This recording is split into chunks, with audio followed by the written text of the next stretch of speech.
Hey Gherkins, hi, me, Rodney. Hope you don't mind if I have a little sip of beer. We have company over. And our company is telling us frightening camping stories.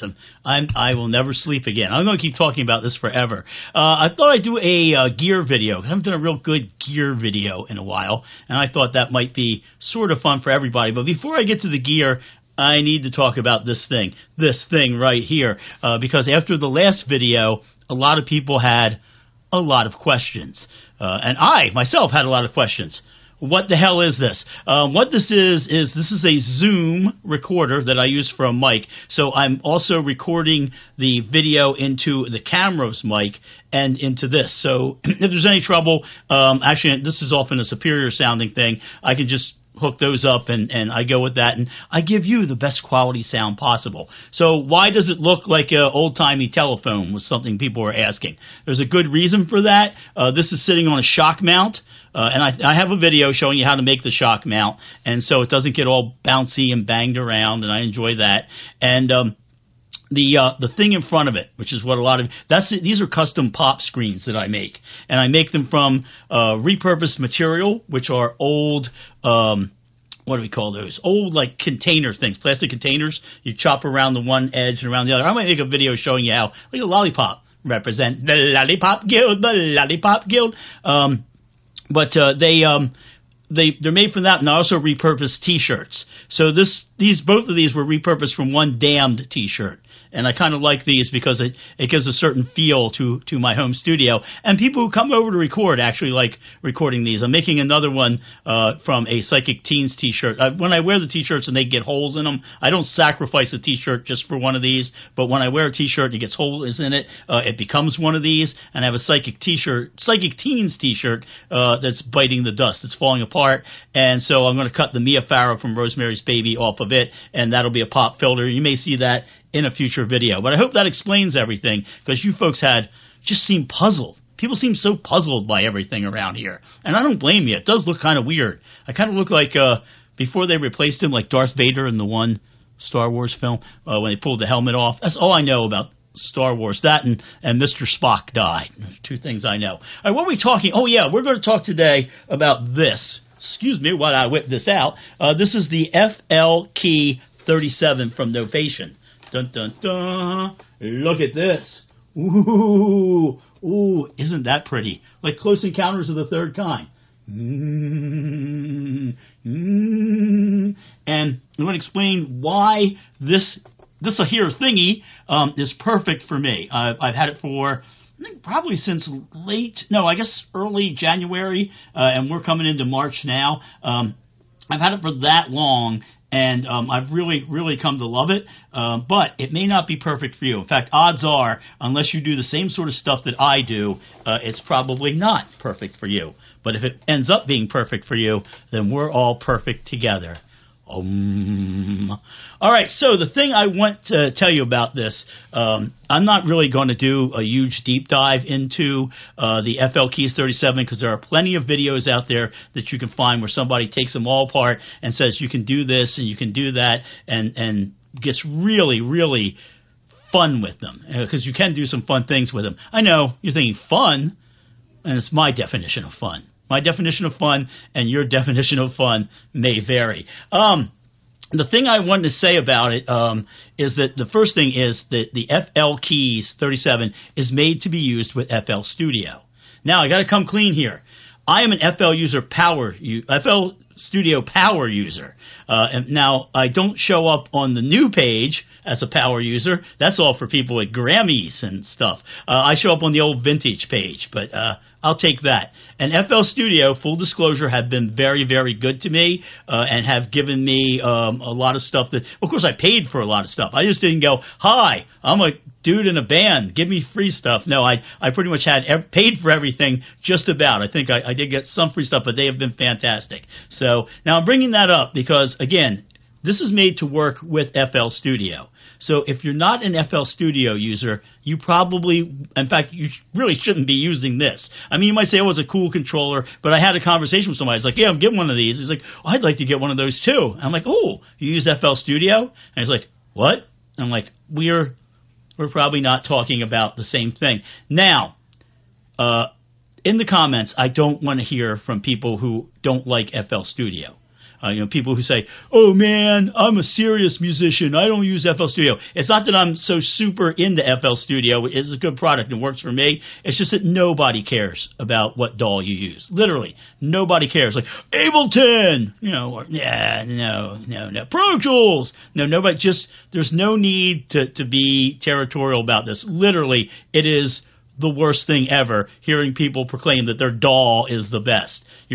You didn't get jumped into a gang. You don't have a color that you have to wear. It's really embarrassing. What it reminds me of, and again, I know that these discussions of hardware that I give often become philosophical. We used to have people in Philly who were serious musicians, and they're still around. They always say the same couple of things. First, they'll say, "If I'd moved to New York 10 years ago, my career would have just taken off, and everybody would be listening to me." Like, no, you suck no matter what town they put you in. And the other thing they always say is, "Well, I only listen to the jazz show on WFMU." I'm saying FMU. I'm guessing that's the one, but yeah. I'm glad that you only listen to the jazz show. Why aren't you in a jazz band? Oh, that's right. You're not good enough. So I don't want to hear any of this. We're just talking about FL Studio because that's what I use. That's what this is made to, the FL Keys 37 is made to work with. And hopefully, if you use it, you'll actually find this interesting. And you might even find it interesting if you're a Milkmen fan, you see the Dead Milkmen live, because that's what I have this for, and you're wondering what I've been doing with the laptop. I showed that in a Keys video that went up on the Milkmen channel. But if you're wondering how I navigate from part to part, well, I couldn't in the past, but I can now, and that's where we're going with this. All right, another thing that you need to know about this. You have to have FL Studio 21, version 21, to get this thing to work. So you download that. Now, I've been using FL Studio, I think, since I'm going to say 2009, and they're going through a lot of versions, and I put stuff in a lot of different places. And that was a bit of a problem, because when I downloaded it, I had moved my user data file. I've redone that. So what you're going to do is, after you download it, before you even plug this thing in, you're going to go in through Options, File Settings, and you're going to see a user data folder shown. You want to make sure that says C, probably going to be your users, probably your name there, Documents Image Line. That's where you want to point that, because that's where the file that links FL Keys 37 to FL Studio lives. If you don't do that, it ain't going to work. And then you're going to get frustrated, and you're going to yell at me. You're going to be like, "Oh, man, I'm a serious musician. If I'd moved to New York, I wouldn't be watching your videos, and this thing would work." The other thing you're going to want to do is you're going to want to open up Options, MIDI settings, and just see what's on your screen now. Well, hopefully that what you have will look like that. If that is all there, FL Keys will work with what you have. So that's important. Now, another thing to know about FL Keys, although this is all shiny and everything and all lit up and nice, well, it does kind of violate my Hot Wheels rule. I tend to like synthesizers that look like Hot Wheels, and FL Keys 37 looks like a piece of 90s office equipment. So there's that. But, I kind of like 90s office equipment, so I'm going to stick with that. Also, again, it lights up, and we're going to be discussing some of its light-up features later on. Go towards the light, Carol Ann. Carol Ann, move towards the light.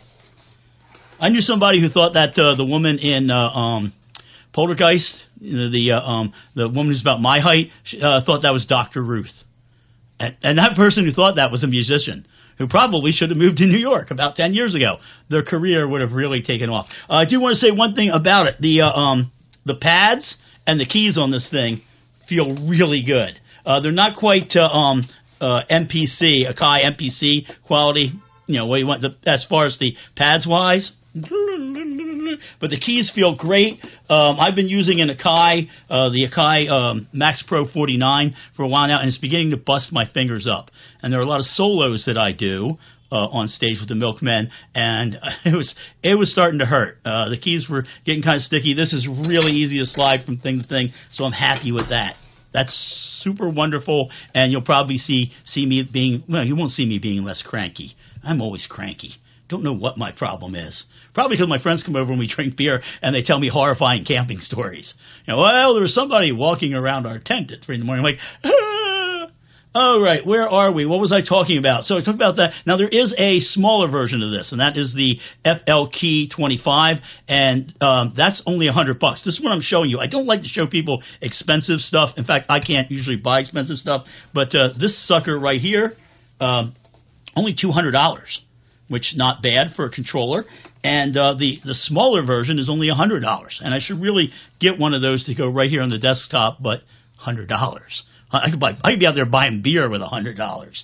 So I always feel it's weird. Like, I'll watch these videos where some guy will go, and this keyboard is only $5,000. I think, how can you live with yourself? How? Go up to New York and just listen to the jazz show. I keep looking over at my notes, and that's okay. All right, now here's the thing. You saw here's the brightly colored. When you first plug it into your system, before you fire up FL Studio, it's got that lovely color scheme that I was showing you earlier. So that's what you're looking at, and that's the way it is. That's before you actually open up FL Studio. Now, most people have their FL Studio set to open right to Basic with Limiter. Here's what it looks like when you open it up, Basic with Limiter, and you'll see that it's got the 4 things on the channel rack all lit up in nice order, and you can actually kind of move from one to the other, something I could not do with my other systems. So that is a nice thing. Now, if you hit Shift and Instrument, this is where things get kind of, now, I should mention this. There's a bit of a learning curve. You'd be hitting things like Shift Instrument, Shift Plug-in, Shift Channel Rack, Shift Mixer Volume. You'll get the muscle memory eventually. It just took me a little while, too. So, I'm sure you'll be able to do that. And it really is sort of a huge time saver for someone like me. Because what happens is I would have to map out I would have to map out everything that, like sliders, all parameters within a synth. I would have to map it out to the old system, and I'd go in and do that manually. Or you can create a Python script.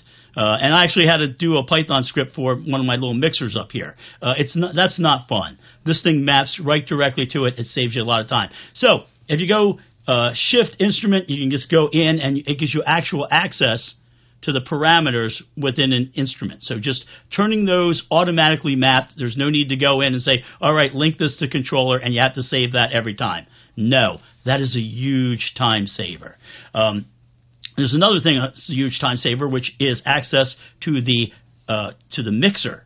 So what happens is if I'm on stage and I want to lower the volume or something, and there's like a bazillion mixer channels. You see paging here from section to section. You can go in and turn those down. So if I know the instrument I have is on mixer track 9, I can turn it down from the actual FLKEY 37.